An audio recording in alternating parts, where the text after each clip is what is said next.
Hi, and thanks for clicking on this video. Today I wanted to talk about combo length in fighting games, and specifically that it's not an uncommon idea that long combos are bad, since they feel very uninteractive. And I also wanted to look at Tekken 8 specifically, since I think it's the prime example of what the actual problems are with long combo length is. Timestamps are below if you want to skip to different segments, but it might get confusing since I go through a lot, but it's there if you'd like to.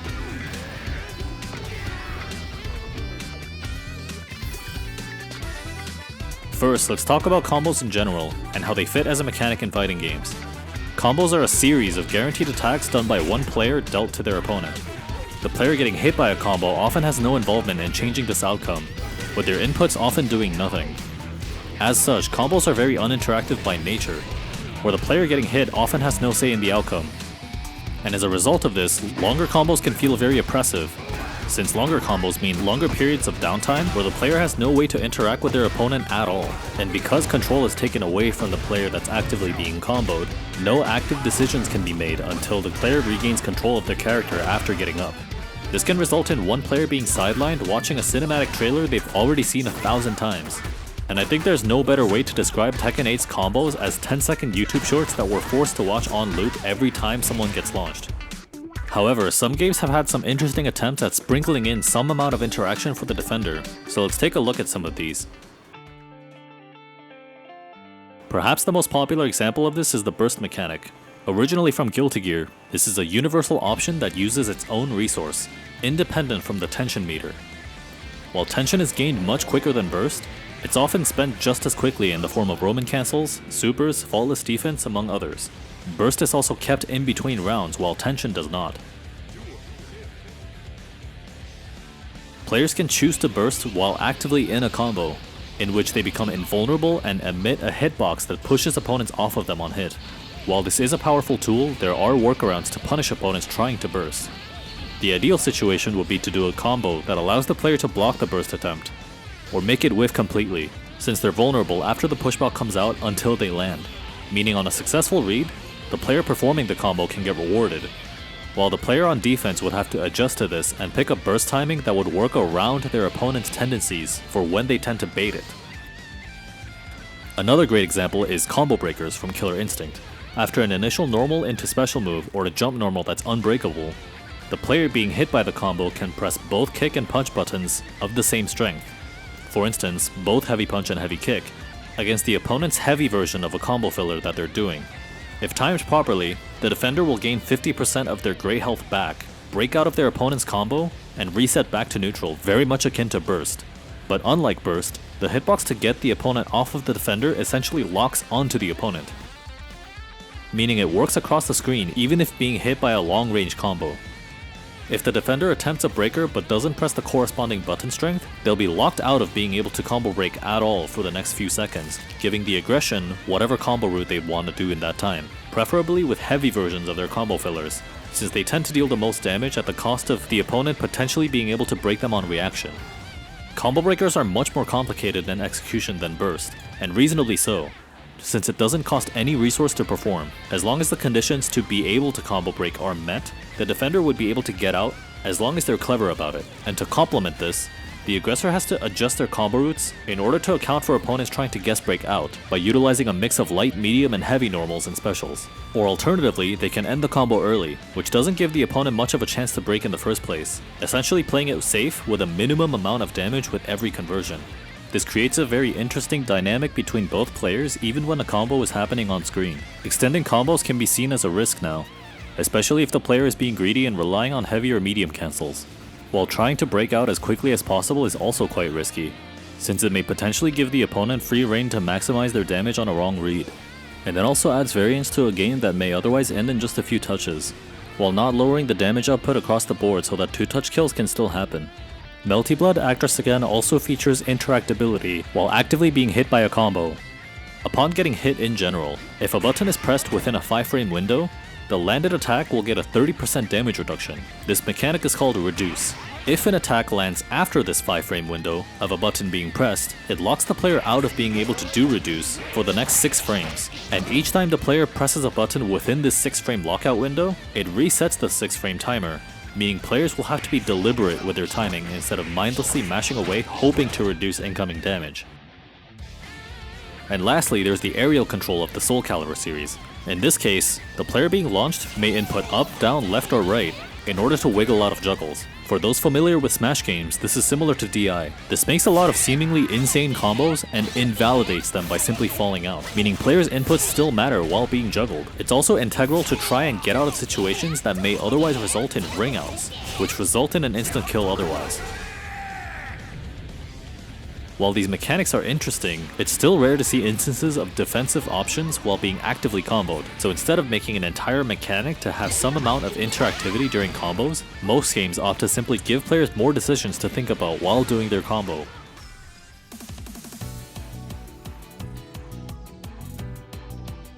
The most universal and obvious example would be stage positioning. Almost all characters in fighting games will benefit from having their opponent in the corner, simply because it prevents the opponent from moving freely backwards. Even if you're playing a zoner, it would be beneficial if your half-screen buttons would all of a sudden effectively reach full screen, since the opponent can't back out and create space to run in after you whiff an attack. Not to mention zoners now have all that extra space behind them to run away and create space if needed. So routing your combos to have good corner carry would be beneficial, even if it meant compromising some damage. And decision making during combos could evolve into more than just farting out as much damage as possible onto your opponent. Another source of decision making could be based on resource management. For example, some combo routes may generate more meter for the player. And while using meter to deal more damage may always seem like a good idea, it may need careful consideration on how the game flow is. In the King of Fighters series, each player picks 3 characters to play as, and rounds are replaced with characters switching out to the next one, while the victor remains to fight the next character with some health recovered. Since meter is passed on to the next character, players that are ahead may decide whether they want to maintain a stronger lead by spending it to deal damage with their low health character, or deal as much damage as possible without spending too much to pass on to their other characters down the line.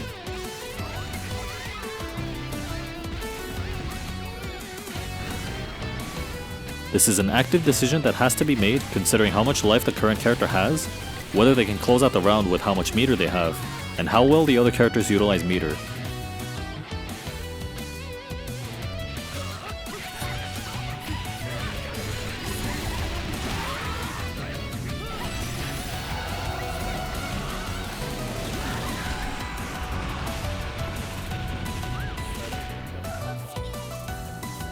And keep in mind, any meter built once the bar is full goes to waste, so being just below absolute max would be very ideal. All of these are going to play out differently per game, asking the player to engage with the combo system to some capacity, by always considering how much meter they want to spend.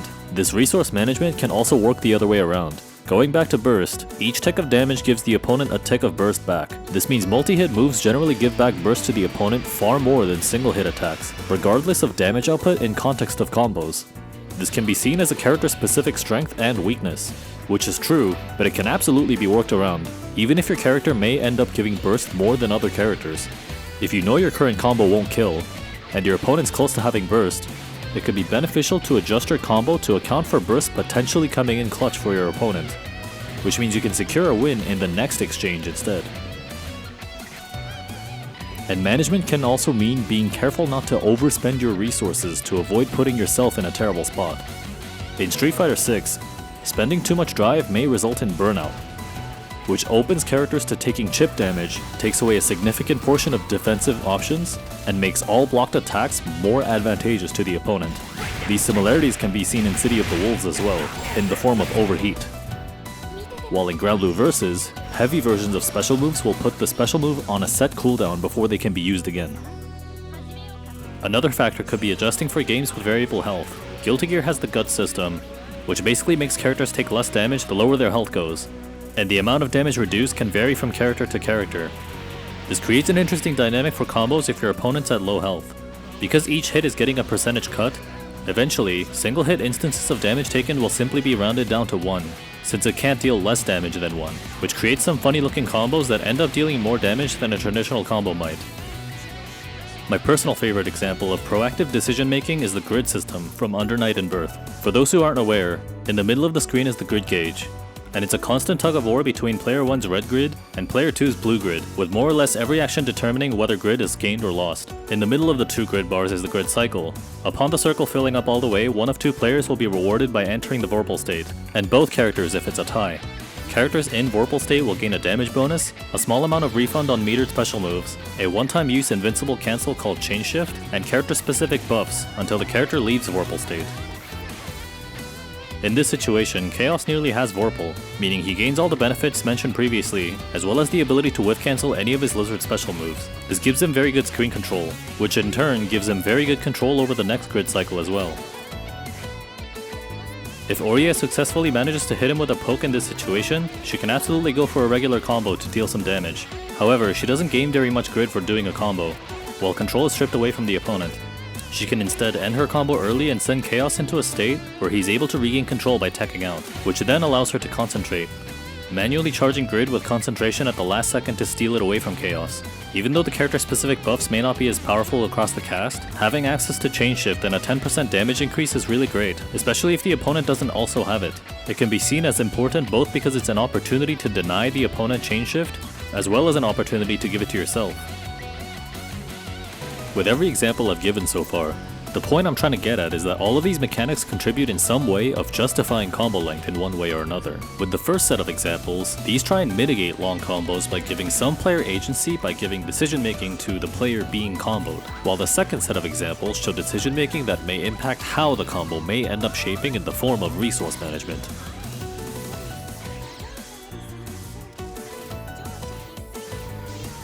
All of that being said, let's finally get back to Tekken. With all these examples we saw earlier, let's first address the elephant in the room, which is that Tekken 8's combo length is extremely long. Here's a rather interesting and funny clip from a video made by Peanut Can, which I'll link in the description. It's Negan's intro and outro animations from Tekken 7, which were notoriously long, compared to the duration of Tekken 8 combo routes. Most of Negan's animations here average at around 7 seconds, while most of the Tekken 8 combos used average at around 14 seconds, doubling Negan's animations. Now I do think combos used are deliberately picked with a few things in mind. Obviously the video is made partially for entertainment purposes, but it's important to note combos here utilize Heat Burst, some sort of breakable terrain, and typically save Tornado at the wall, and optimize corner carry in order to do so. That being said, these aren't insanely specific combos by any means, and experienced players will likely be mindful enough to utilize most of these in a real match, but they do utilize stage gimmicks and heat in order to extend combos, which does add to the average time of over 10 seconds. For those of you who aren't aware or need a refresher, let's take a deep dive into how Tekken combo structure has evolved, and where it leaves us in Tekken 8. In Tekken, combos typically start from some sort of launcher that leads to the opponent being airborne. From here, players will try to dish out as much damage as possible until the opponent ends up too far, or is too low to the ground. Traditionally, the only way to extend combos has been to reach the wall, since it stops opponents from floating away from the player. With the introduction of Tekken 6 came the bound mechanic, which was the first universal combo extender. It splats the opponent directly onto the ground, giving every character a combo extension without needing the wall. Now, players after a launch will dish out damage and hit them with a bound attack for a few more hits in, which mimics having a wall. A consequence of this, however, was that characters got this extension at the wall as well, which directly made corner damage even higher than it used to be. Unlike in 2D games, hitting the opponent with the launcher sticks them to the wall, which means they can't be juggled the same way. The wall is instead a way to contain opponents and restrict their movement. That isn't to say corner conversions don't deal much damage. They do, but the existence of the bound mechanic introduces even more damage on the table. This problem was addressed in Tekken 7 with the tailspin mechanic replacing bound. During a combo mid-screen, tailspin will send opponents into a wide arc with opponents landing on the ground, similar to the bound state, after which players can get some follow-ups for additional damage. After a wall splat, however, tailspin moves do not gain additional properties, meaning wall combos must be done immediately after a wall splat, this allowing a combo extender at the wall. Even though Tailspin addressed the problem with damage at the wall, it introduced a new problem. When you compare how opponents behave on a bound hit and a Tailspin hit, it's obvious that Tailspin sends the opponent further away. This means every single character pushes the opponent towards the wall more easily, which poses a few subtle problems. First is that it's much more frequent to fully send opponents towards the wall. This makes each launch opportunity more likely than not to send opponents into the corner, meaning corner pressure is more easily earned. And because this is more punishing, players are more likely to play more defensively, to avoid being launched in the first place. And it may be one of the reasons why Tekken 7's metagame revolved around backdashing and playing defensively. And I'd argue this is even more so the case with Tekken Tag 2, since damage output in that game was and still is an all-time high for the series. The other problem is that it homogenizes how far characters can send opponents towards the wall, which means characters having very good corner carry from their combos is less of a strength than it used to be, while characters with notably bad corner carry now get a helping hand, narrowing character-specific differences in strengths. And finally, this brings us back to Tekken 8. Tekken 8's take on the bound and tailspin mechanic has been turned into the tornado. Visually, it's very reminiscent of the tailspin in Tekken 7, while addressing the corner carry by sending opponents closer to the player. This is also helpful for new players, since the distance created by tornado is easier to close with a short dash than the tailspin, with some characters having dashes built into their tornado moves. However, for some reason, it reintroduced the concept of being available after a wall splat, like the bound system from Tekken 6. This brings corner damage back up than if it simply wasn't the case. That's not all though. Tekken 8 also introduced the heat system, and players start with heat at their disposal at the start of every match. This gives everyone access to heat burst. This activates heat, typically giving the character powerful tools until the bar expires. If you use it during a combo, it'll look familiar. If it wasn't obvious, it looks exactly like the bound system from Tekken 6. Except now it's tied to a resource, and like the bound system, it can be used at the wall just the same. Both Tornado and Heat Burst can be used in the same combo, effectively giving the player two combo extenders, even if one of them is one-time use. If the player is already in Heat, they can use Heat Dash to extend their combo alongside Tornado.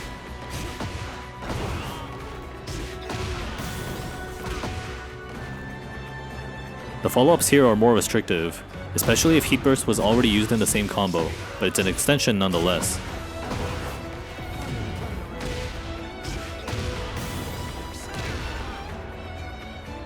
We're not done yet though, with one more combo extender. Certain moves will send opponents flying in a certain way if hitting an airborne opponent. Hilariously, this type of launch is officially referred to as a strong aerial tailspin by the development team. The new tailspin can be used more than once per combo though there's a soft limit of 3. After the third tailspin, the opponent is sent unreasonably far, making it unfeasible for most characters to follow up successfully after this. However, this is rather circumvented by Heat Burst, and Tailspin in particular works extremely well along with Heat Burst. Since 2 Tailspins followed up by pinning the opponent with a Heat Burst means setting up a tornado or combo ender is extremely easy, since the opponent's now directly in front of the user. When putting all of this into account, it's easy to come to the conclusion that Tekken 8's combo system can get very lengthy. So what kind of decision making can be made when performing combos from the players? Let's go back to the various ways combos can have decision making baked in. Starting with the most obvious Tekken is lacking. There's no way for opponents to interact with the opponent while a combo is being done. There's no burst, combo breaker, reduce, or aerial control, which leaves us with the decision making by the player doing the combo. The first problem is corner carry. Most combos will try to squeeze in as much filler and tailspins as possible before using Heat Burst, Heat Dash, or Tornado. Ideally saving Tornado as much as possible since it's usable at the wall, which means most combo routes don't really have to worry about where the wall is to begin with. If they reach the wall with their filler or tailspin, they'll get to use their Tornado. If it's not enough, well, they'll still use their Tornado.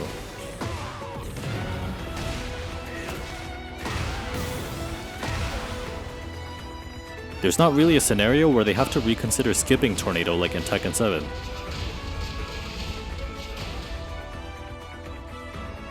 What about resource management?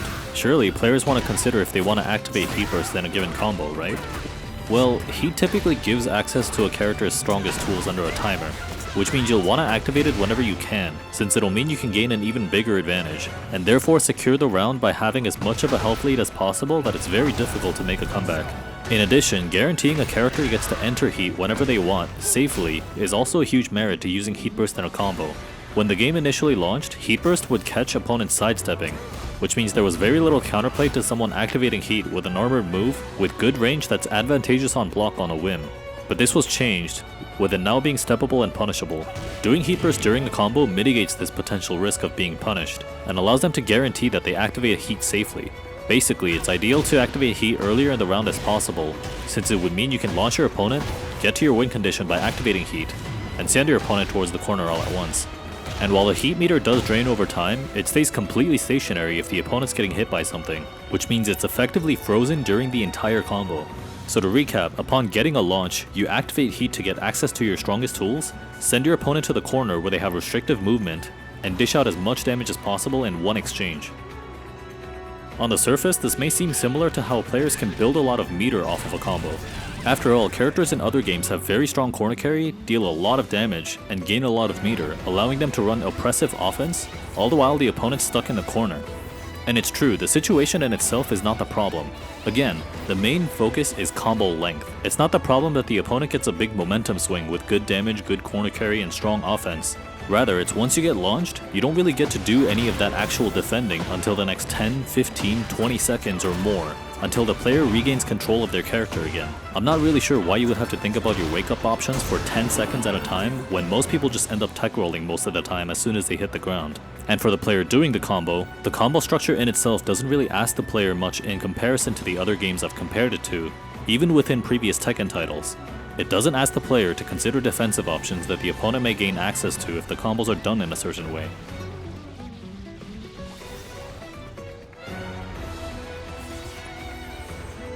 It doesn't ask the player to really think much about the corner carry, since the looping tailspin often results in the most amount of damage and corner carry anyway.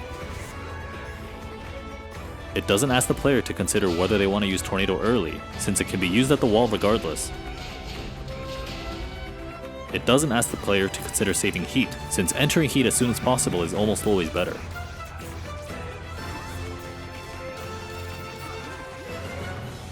It doesn't ask the player to consider variable health in order to deal more damage with a different combo route. It doesn't ask the player to consider resources that may fluctuate in real time that they might want to take advantage of or deny from their opponent. Because it doesn't have any of these nuances, it's easy to understand why even if a combo is impressive in Tekken 8, a lot of people tend to roll their eyes at it. If someone chose to maximize their combo theory and consider all of these small details into account, it should leave spectators, and even the person getting hit by the combo, impressed, and it's hard to see that kind of experience in Tekken 8. And in case there's a misconception here, I'm not saying Tekken should add mechanics like burst, combo breakers, reduce, or air control, nor do I think adding the grid system to determine who gets access to heat is going to magically fix Tekken's combo structure. And I also want to emphasize that combo variety isn't necessarily the problem. Most games tend to end up with each character having a handful of combo routes that has pretty good corner carry, Oki, and damage all in a nice package.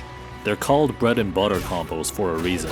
But what I am saying is that the combo structure, as it is right now in Tekken 8, being as long as it is right now, doesn't really contribute anything more interesting in terms of decision making, since the power creep of having Tailspin, Heat Burst, and Tornado being usable at the wall all at once addresses the same problems we've had with the bounce system and Tailspin system from the previous Tekken games all at once. And because they all work in tandem to get both damage and corner carry, the combos are just longer with more downtime, where one player gets to do their combo for 10 seconds, while the other gets to sit there and watch, hopefully something more interesting on their second screen. From a game design perspective, I feel it's important to consider both players here. The player performing well should of course be rewarded, but it's pretty important to consider how the player getting punished may feel even a little bit. Just as a side note, both Bound and Heat Burst slam the opponent downward, while both Tailspins send the opponent horizontally across the screen, and Tornado seems to send opponents upwards. Does that mean the next mainline game is going to send opponents backwards? Maybe side switching will be the new norm. That's a hilarious, awful thought. Anyway, I also want to emphasize that the problem is not damage. If combo length was dialed back to average at around 7 seconds, but dealt as much damage as it does now, I would see that as a net win. Sure, the execution barrier would be further lowered, but a lot of these combos aren't too difficult to do to begin with. Additionally, the developers have taken steps to reduce combo damage since the game's launch. Total health has been increased from 180 to 200. With stage gimmicks like breakable walls dealing less damage than they used to, as well as Heat Dash not fully leading to a full juggle if Heat Burst was used in the same launcher. Although the health change from 180 to 200 has some subtle issues with their intentions, and how it actually turned out to impact the game. For one, since players can now recover health from taking chip damage, an additional 20 points of health could mean that 20 may quickly spiral into 30 or 40 points of health instead, if you're able to recover some amount of that lost 20 points of health. And this is further worsened by the fact that it makes gameplay that involves poking away at opponents and whittling their health down severely worse. Not only do players have 20 more points of health to chew through, With recoverable health, it could mean anywhere from 1 to 3 extra small hits in order to win. There are certain moves that take away this recoverable health, with the universal option being Rage Arts. And while this is a good way to secure comebacks, by having a way to delete the opponent's recoverable health, it also incentivizes using Rage Arts early. While Rage does give a boost in damage, it's just much better to ensure the opponent cannot recover past the health they're put in after a combo. Combine this with the fact that the extra 20 health can spiral into more than 20 if the recoverable portion isn't removed, and we really don't see that many situations where saving Rage is beneficial. I'll touch up on Rage Arts more later as well, since the mechanic itself has a lot of impact on the pacing of the game. If you really want to get technical, combo damage in Tekken 8 isn't that much more than compared to later seasons of Tekken 7, and definitely lower than Tekken Tag 2. Tekken's historically been a game where 2 clean launches with a decent combo route have always killed opponents pretty easily. I believe it's part of why Tekken's always had 3 rounds instead of 2 in order to win the match, so I really want to hammer home that the damage isn't the problem, and it's a misconception about the issues about the current combo system. Lastly, something that I didn't really talk about until now is that Tekken games operate on a 60-second timer, instead of most other games that use 99 seconds. The exception here is with Tekken Tag 2, where they seemingly accounted for the extended combo length from both the Bound and Tag Assault. The timer was set to 80 seconds, though this game has the highest overall damage the series has ever seen. So the additional 20 seconds isn't a massive deal. That being said, Tekken 8's combos are generally about as long or longer than Tag 2's, meaning if we take account the worst possible case scenario, with both sides performing a roughly 12-second or so combo, it means 40% of the match results in one person getting comboed, with their inputs seemingly being completely worthless. And that's just accounting for each player, though obviously subsequent combos will always be shorter without heat or stage gimmicks. Interestingly, the camera pauses on animations, like heat bursts, do not freeze the timer even briefly, with the only thing stopping the timer completely being Rage Arts. Oh right, Rage Arts. Okay, this is mostly a pet peeve of mine, but Rage Arts also contribute to the idea that combo length in Tekken 8 really does just pad out gameplay while not adding a whole lot of interesting things to consider. On one hand, supers in general, not just in Tekken 8, have been longer and longer with each entry, and to some degree, I understand this is to show off the cinematic capabilities of new-gen games. That being said, there are better ways to go about this. In Melty Blood type Lumina's case, the longest super in the game is the last arc, requiring the player to be in the awakening state, which allows them to have up to 4 bars instead of 3. So how does the player gain awakening state? In order to gain awakening state, you have to lose a round, so it acts somewhat as a comeback mechanic. But this also means both players can get it at match point. If the player that has awakening doesn't use their last arc to win the round, both players are on equal footing. Street Fighter 6 follows a pretty similar principle. Meter build in this game is rather meticulous, with it being rare to build more than 5 bars, with most sets giving each player about 4 bars of super to play with. And since the longest supers in the game take 3 bars, it's reasonable to say each character can only really use their 3-bar super once per match, which means the pacing of cinematic supers occurs at most twice in a given match, since it's quite unfeasible for one of 2 players to use their level 3 supers more than once. Additionally, because level 3 supers deal so much more damage than level 1s or level 2s, and are generally easier to combo into, players will often keep level 3 in the back pocket, meaning there's often games where players only end up building exactly 3 bars, since once you have 3 bars, you can't build any more without spending at least 1 bar.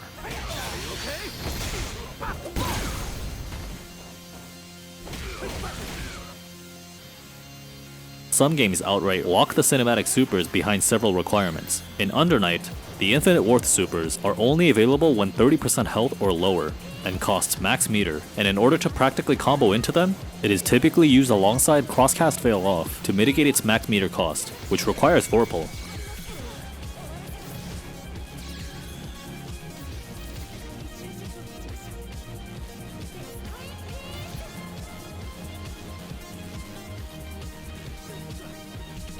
BlazBlue Central Fiction is even more strict, with the requirements asking the opponent to be at 35% health or below, have max meter, and the player has to be on match point. Funny enough, this game's cinematic super, the Astral Heat, basically instantly kills opponents with how much damage it deals.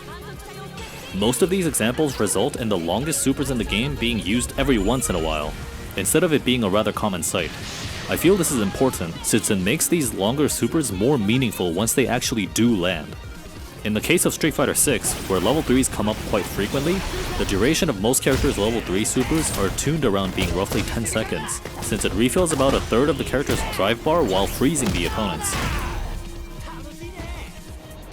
The problem with Rage Arts is that both players can use them once per round instead of once per match, since the only requirement is simply to get to 47 health, or about 23.5% health. In a vacuum, this isn't so bad, since there are plenty of Tekken matches where neither player uses Rage Art even once, whereas Street Fighter 6 matches, or round-ending combos in Under Night result in at least one super being used to close out the round and win the match. But there's a couple more things to consider how Rage Arts function in Tekken 8. You first have to consider that chip damage can result in the player gaining access to Rage, and with tons of moves gaining chip damage, as well as heat forcing chip damage onto the opponent on blocked attacks, actively trying to avoid giving the opponent Rage to begin with is much harder than in Tekken 7, where Rage Arts were introduced.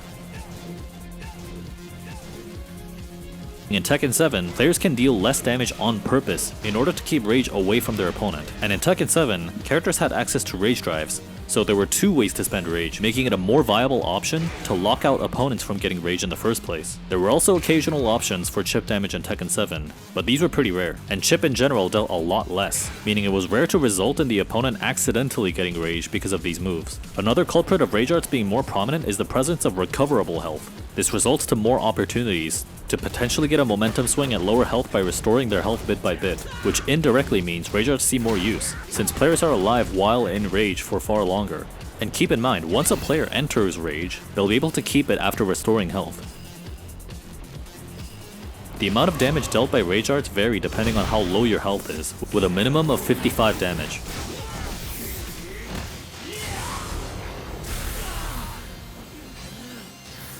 The only way this was done in Tekken 7 was by characters having tools that allowed them to restore health. This was only restricted to Yoshimitsu, Eliza, and Lei Wulong as far as I'm aware. Amusingly, Yoshimitsu is the only character that can cut his own health to give himself Rage in practical settings, which led to some pretty interesting decision making. And speaking of Tekken 7, there are two notable differences with Rage Arts themselves that I'd like to note. First off, Tekken 8's Rage Arts have a longer duration, with it averaging at around 11 seconds compared to Tekken 7 where they were around 7 to 8 seconds long. And every single character's Rage Arts became longer, with none of them being shorter than its predecessors.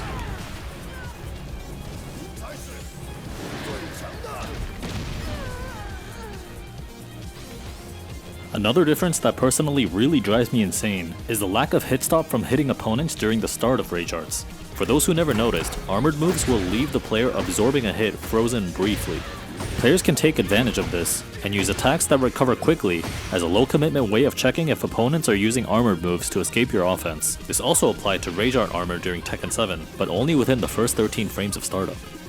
This is because certain characters' Rage Arts in Tekken 7 would actually have a fast 13 frame startup at the cost of it being a high.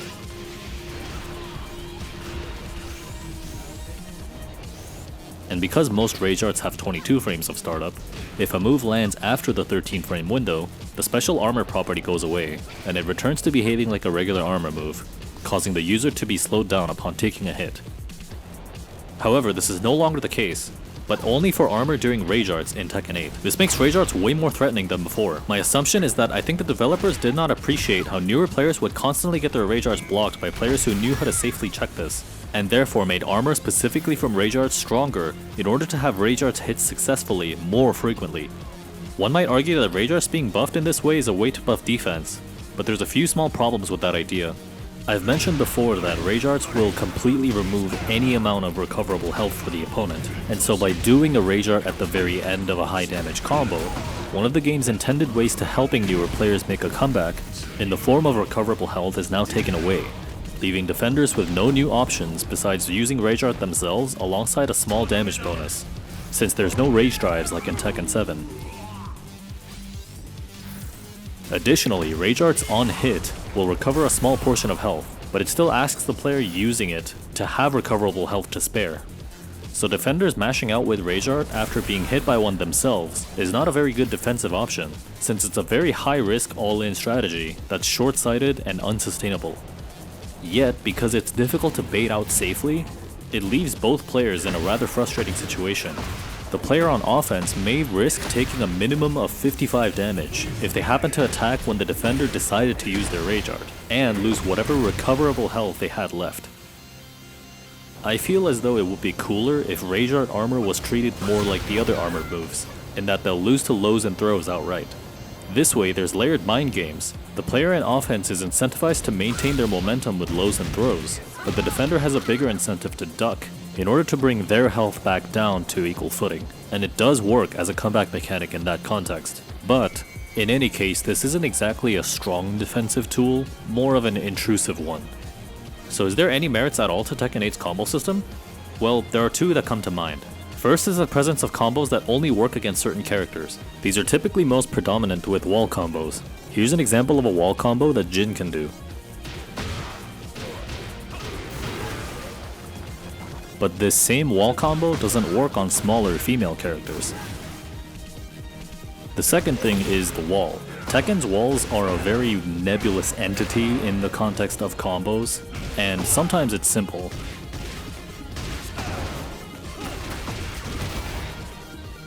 But other times, depending on what angle they got hit by and what move they got hit by, it creates some awkward situations where it really asks the player to think on their feet. And this is actually where character experience can really shine.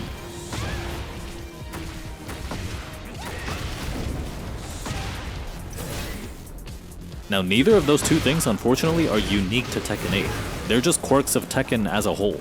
On-screen examples are similar situations happening in previous games. And it's to show that these quirks aren't things that give merit to Tekken 8, just that they haven't been removed like the other aspects of combos. Or at least not yet. If character-specific combos are removed in the next version, I really wouldn't be too surprised at this point.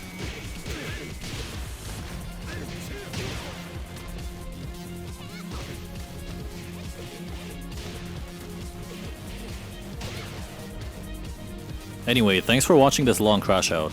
About the time I finished this script was when the Season 3 trailer came out, with a lot of promises about being more conventional and deliberate. So let's hope there's some cool changes, though I'm not really holding my breath. Back to basics, huh? We'll see about that. Well, it seems like I took too long to finish up editing this video, so there came some Season 3 news before I ended up releasing this.